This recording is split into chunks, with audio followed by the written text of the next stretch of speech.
energy of August, the energy of time, and time does have energy, by the way. Just think about it for a second. In the summer, the sun blazes, certain flowers flower. In the autumn, trees shake off all their leaves, certain animals start to think about going into hibernation. We do this all over the world in seasons, so time carries energy. August, in the energetic frame of time, is 7th of August to 6th of September 2021. Okay? In your calendar, so you might want to mark that. August, I want to start off by saying in August, I'm expecting more of what's been happening now in July 2021. So if we look around us, there's a lot of mixed messages, chaos type stuff, right? But here's what I specifically want to home in on.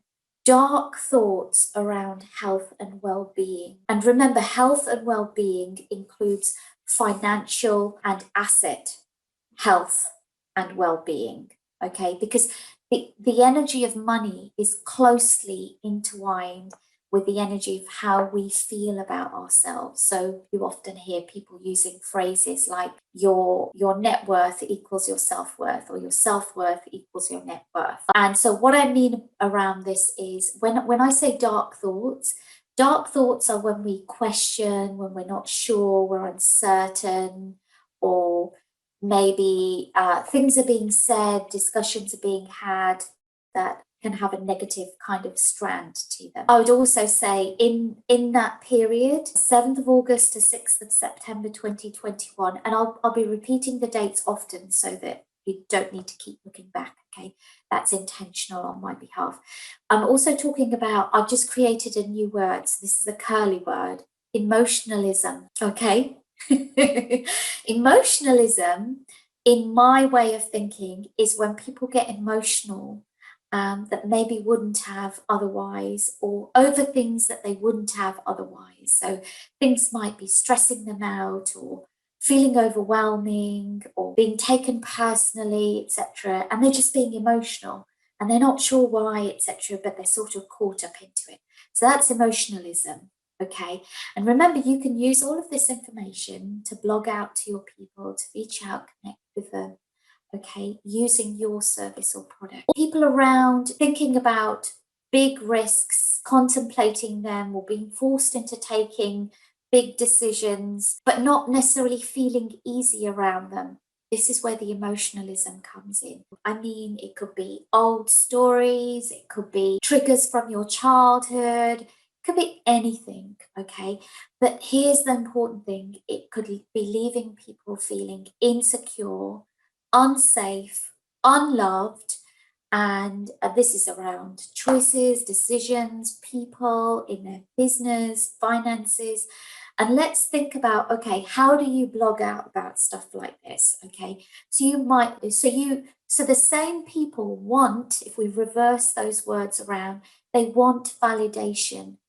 They want to be told, you know what, don't worry, this too will pass. And yes, there's all this information being circulated at the moment, but remember your foundations. We covered this and this and this in our program in the last few months, or, you know, remember this product does. They want love. So what does love look like when you're blogging out about business? Because it doesn't necessarily look like a hug the way your sister would hug you, or your mum or something, right? Love, when you're blogging in business, is warmth. It's fun. It's having a bit of a flutter. It's calling something out and saying, don't worry, it's okay. It's showing caring. It's showing affection. It's giving people the opportunity to reach out to you. It's giving the odd little freebie and saying, there's more of this. Then people feel loved, right? Trust goes in hand with that as well. And then remember, insecurity, people, reassurance. So give reassurances. How do you give reassurances when you can't tell the future? You tell people about what's already solid, that's in place amongst the chaos. You remind them, I have this for you and this for you as well. You remind them, By the way, if you are in the middle of my program, and yes, I know this and this is going on in the world, don't forget to look back on what you did 3 months ago, because we covered how it might, we covered some things that will help you feel more solid when things are uncertain around you, or if they're not on a program, it's a new thing. Remember, the event is just for this very reason. The event is to bring us together so that we can deal with everything as it is here and now, not just as a theoretical subject. This is so you can be amongst your tribe, you can solidify, make some more connections. Sometimes as entrepreneurs, we've already covered a topic, or we think it's been covered out there by 100,000 other people, and we forget that every single one of us has an individual voice. So the way I talk about reassurance is not any less powerful or valid than the way you would, Inga, or you listening to this, but we each say it in a slightly different way. And every single one of our voices is important, because every single one of our voices will connect with somebody else. That's why we have target audiences. That's why it's important for you to remember to remind people of things. Don't worry about saying things again, because that's what reassurance is. Reassurance. Assurances that they may already have, or you've already given, but you're reassuring them. It's a powerful thing. Powerful. We all need that in these times. It's a fantastic time for you to build trust by offering information when people most need it. Right? Often we're scared of giving free information because we're worried about giving it all away. But trust me, it's important to give it out there, because when somebody gets you finally and they think, oh my God, this is the person, you will have so much more to give them. Never be afraid that the information will run out. It won't. Now let me talk to you about actual recommendations using Feng Shui. Okay, so first of all, so this is where we use our compass again. So every time I talk compass, I'm just going to hold that up like a marker. Okay, so if you're flicking through and you're looking for visual markers, every time you see this, you need to stop. There's a Feng Shui recommendation. So the southwest in your home, so that's across the whole floor. The ground floor is the best because it connects with the earth energy the best and most powerfully, or your office. Don't worry if you're on the 10th floor in an apartment, you can still do this. Okay, find the southwest in across the whole floor plan, or in your office, the southwest area. It's going to look like a piece of pie like that because it's from a central single point. What you want is you want to place your desk in that area. If you place your desk in that area, place it in a way that your back is against a wall and you're facing into the room or out of a window. Why is that important? Because if you're facing a wall, that's a block. It's a solid, limiting piece of matter, okay? So face your desk into the room or face it out of a window. So you're looking out, it's expanding energy that can continue to move away and into the space. This is about attracting more people, making it so that people feel compelled by what you're doing and saying, to the point that they want to buy and become your customers and be in relation with you, in a relationship ongoingly. So they say, you know what? I'm signing up. I'm going to start paying attention to you from now on. So the southwest is in general Feng Shui. Okay, so if you and I did work individually, I'd be finding individual power position based on your individual energy and as a person. But in this respect, and this is really powerful, by the way, I use it too, even though I've got all the advanced stuff, I use this simple stuff all the time. What you want to do is remember, and I'm about to tell you this so you will remember it in future, that the southwest is the relationship area in your home or your office. And you know, as an entrepreneur, the relationships that you're building, collaborations, your customers, these are all Very, very important. So the very first thing that you want to do, you won't be surprised to hear, 3 guesses, is you don't want that area to be cluttered or in chaos. What does cluttered and chaos mean very quickly? Cluttered is very easy to see. Okay, you don't need a professional. You were to bring me in, we take it way beyond this. Here's how you tell or you measure whether an area is cluttered or not, okay? And do this experiment and then post below and let Inga know. Get excited about it. It's really fun. Teach your kids. If you're having a gathering with people, do this, play a game. Stand somebody in the middle or stand in the middle, okay? And then turn them and create a really big mess and turn them to that space with the mess and say, okay, open your eyes, look at the mess and say, okay, how do you feel? They'll probably look at you blankly and say, how am I supposed to feel? Don't know. Right, that's okay, don't worry. This is a game, but it does work. Close your eyes, tell them, turn them to an area that's completely clear. Say, open your eyes and say, how do you feel? Do you notice any difference? And they'll be, oh, yeah, actually, I feel a bit, my shoulders feel a bit broader, I feel a bit lighter, or oh, yeah, I feel better somehow. Okay, good one. Close your eyes, turn them back to the mess, open your eyes, and they'll say, oh, yeah, I feel a bit horrid. Where do you feel horrid in your body? It's different for everybody. It's a feeling for some, thoughts for some, sensations in their body, it doesn't matter, but this is how you can tell if there's clutter or chaos. In the Southwest, with the energy, the way it is in August, here's a really powerful exercise. Get a piece of paper. Remember what I said about writing things out or drawing things out on paper. It turns it invisible into actual matter. So that's why it's important.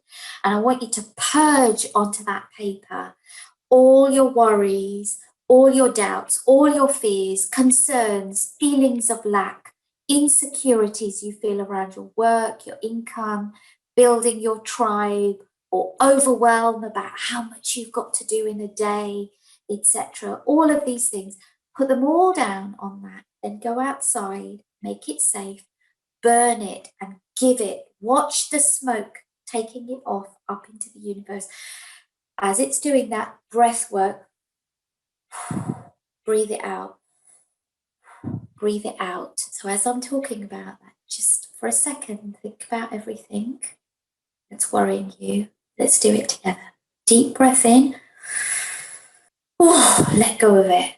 This is not a ladylike let go. This is a Shrek type let go. Ready? Let's do it again properly this time, please. Nobody's watching, only me and Inga.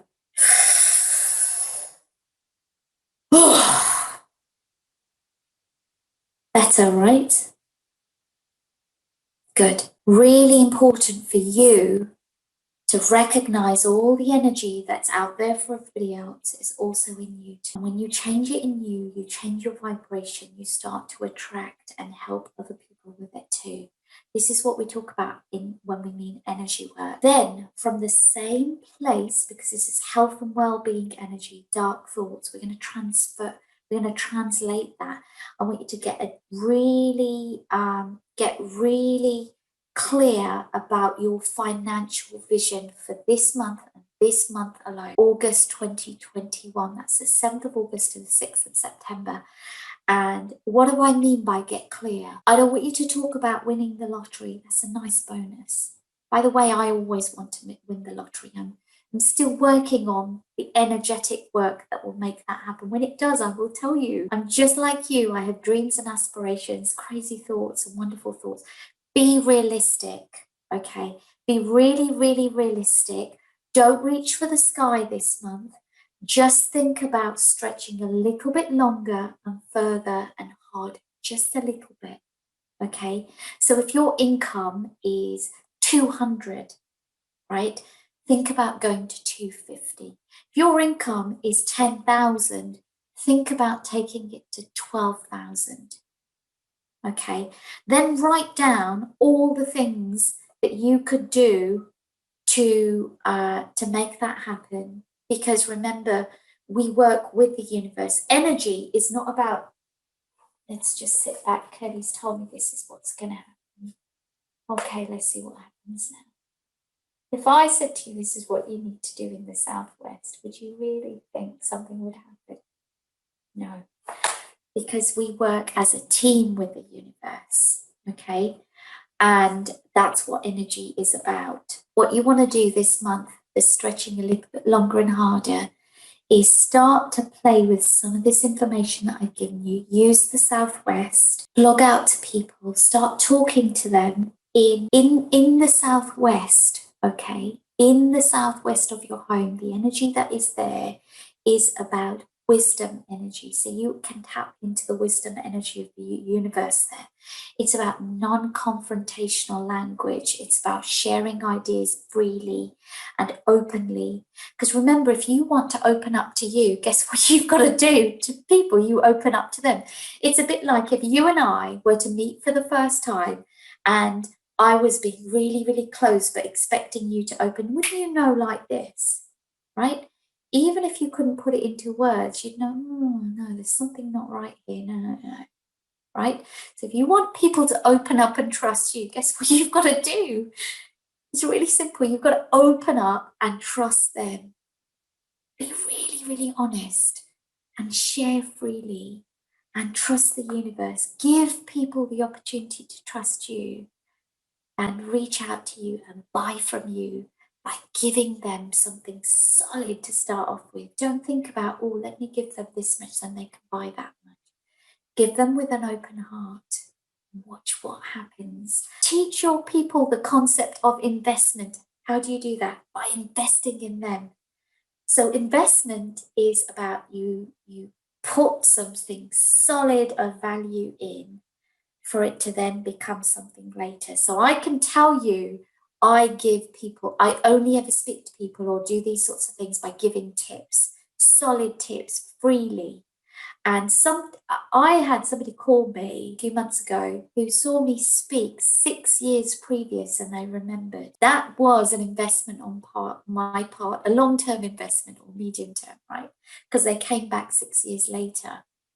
This is what you do. If you want them to invest in you, you invest in them properly. Without knowing your specific services and products, I would say these sound like general tips, but use them and personalize them to your services or products. I could do that for you if I was doing a session or something, but you don't need that. If you want it, I'd lovingly do it with you, but you don't need it. This will work, I promise you. Final tip for that month. Remember, insecurity, that's the energy around us, so it's affecting you too, or the energy of lack is made worse when you avoid your figures. So August is the month that I would ask you to begin a new relationship with your figures if you haven't been authentically there with them. Okay. And if you're already on top of that, take it to a new level. So, take that relationship with your figures means start doing your figures if you haven't done them before. Where is your income right now? Do you know where all your money is? Do you know where your resources are coming? Your expenses, who are your clients that you're expecting? What projects have you got upcoming? What will they cost you, etc.? If you're already way beyond that level, think about the next level of relationship, okay? Because if you're asking for money to come into you freely, you've got to also be moving towards it. What's the best way to move towards money? Spend time with it. Your figures are your money. Incredibly important. So that covers August to September. I have a follow-up question for this particularly. So you mentioned to put your desk in Southwest. What if it's physically impossible? You set up in your office and Yes. moving right or left is impossible. Okay, so that's a really, really, really good question. And I'm going to cover it in a bit more detail later, but here's what I'd say initially. So I have a client that I did a consult with, and this, it wasn't the Southwest, it was their personal wealth position, happened to be where the toilet is. Clearly, they're not going to move their desk in front of the toilet and sit there permanently. Although I'm sure some of my clients would try it if I said it to them. So what we did is we decided not to use the floor plan of the whole property, instead to say, okay, this is the office. Let's break it down and find that area in just the office, okay? And remember, with energy, it's taking the route of the easiest flow. So if your desk will go in the office, but not in the southwest, then maybe what you're going to do is you're going to decide, okay, well, I can't put my desk in the southwest, but maybe I can move that easy chair into the southwest and I can go and sit and do certain things from the southwest. There's always a way to use this information without forcing uncomfortable scenarios. It's really important not to do that. Lovely. And let's sum up what awaits us in August in terms practical tip. It's about coming back to the foundation and reminding to your current clients, existing clients, that it's important to come back to the roots, so to speak, to foundation, and just reassess what's happening. And the turmoil and some negative energies, they may surface because it's the energy of the months. And you kind of like preempt the frustrations that people may target at you, even though they didn't mean it, but because of the energies, they may be frustrated with you. So, and it would be like a preemptive activity, right? Absolutely. And then to open up to your audience, like share maybe something more about you, and so they can relate to you more. I love that you mention relationship with figures, because this is what I have introduced in Magical Creators on our planning days. We have numbers party, which means that we work with numbers in a fun way. So when you collect the numbers and we interpret, so numbers talk to us. It's not about, oh, I don't understand the numbers, right? The figures. It's about, being in relationship with them. So, and Southwest is our power area for this. Power area. Relationships, and especially with figures. Excellent. So this is for August, and you can choose those topics and you can write about it on your blogs. You can create videos or Instagram reels. You can tailor-made it to your services, like how you can talk about opening up. You can talk about opening up without actually share all your life. You just give the examples what would be a good way how to share information more about you.